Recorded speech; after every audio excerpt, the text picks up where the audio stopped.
النشاط اللي كتحضروا ليه اليوم يندرج في إطار مشاريع نهاية التكوين اللي كيقوموا بها طلبة شعبة تقنيات التجارة. هاد الطلبة مطالبين بإنجاز مشروع لنهاية التكوين، واختاروا ليه المؤطرين ديال هاد الطلبة، والطلبة كذلك اختاروا ليه موضوع البيئة، طبعا نظرا للأهمية التي يكتسيها مسألة المحافظة على البيئة، لأن البيئة بالفعل هي مصدر طبعا العيش، مصدر الحياة سواء ديال المواطنين أو كل الكائنات الحية. وبالتالي فمن الضروري أن نحسس طلبتنا ناشئتنا بهذه الأهمية ديال الطبيعة، بالدور اللي كتلعبوا في البقاء ديال جميع الكائنات الحية. وطبعا الطلبة ديالنا قاموا بمجهود كبير، كتلاحظوا بأنهم اقتنوا أشجار، أنهم كيقوموا بزرع أشجار، كيقوموا بالمحافظة على المنطقة الخضراء أو المناطق الخضراء بالمدرسة. وكنتمناو على أنه حتى هما بدورهم هذه الأهمية ينقلوها الأجيال المقبلة حتى نتمكن من المحافظة على بيئة سليمة في إطار بلد كذلك متقدم ومزدهر. Des étudiants de l'INSET, l'école normale supérieure de l'enseignement technique. Dans le cadre du projet de notre fin d'études, on a traité le sujet de la protection de l'environnement, une affaire de tous.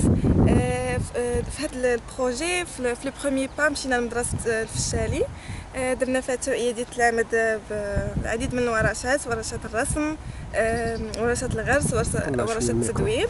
واليوم هو اليوم الثاني ديالنا في المدرسة النيت ديالنا لانسيت.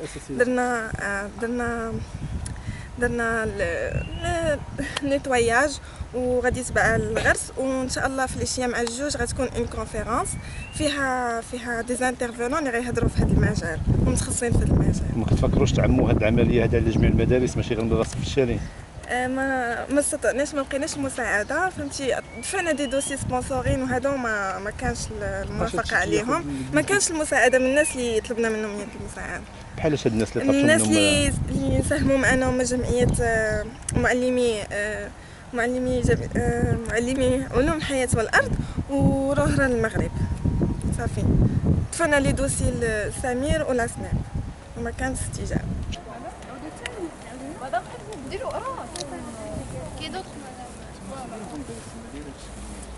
شنو نديرو ليه؟ نعاودو هنايا نيت. اجو كلشي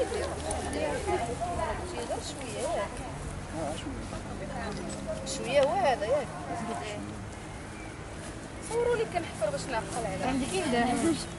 نزهة بن موسى، أستاذة بالمدرسة العليا لأساتذة التعليم التقني بالمحمدية. احنا اليوم متواجدين في إطار واحد المشروع ديال الطلبة اللي كيدخل عندهم في لا فورماسيون ديالهم، وهو المحافظة على البيئة مسؤولية الجميع.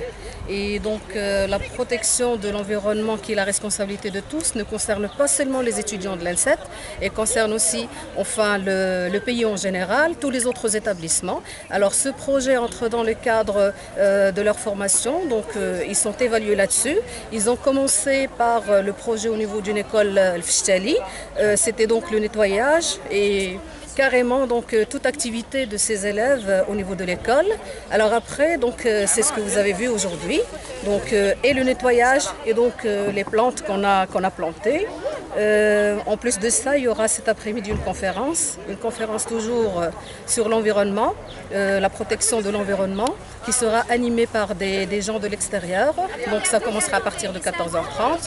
Par la suite, donc la trace écrite sera évaluée par le jury.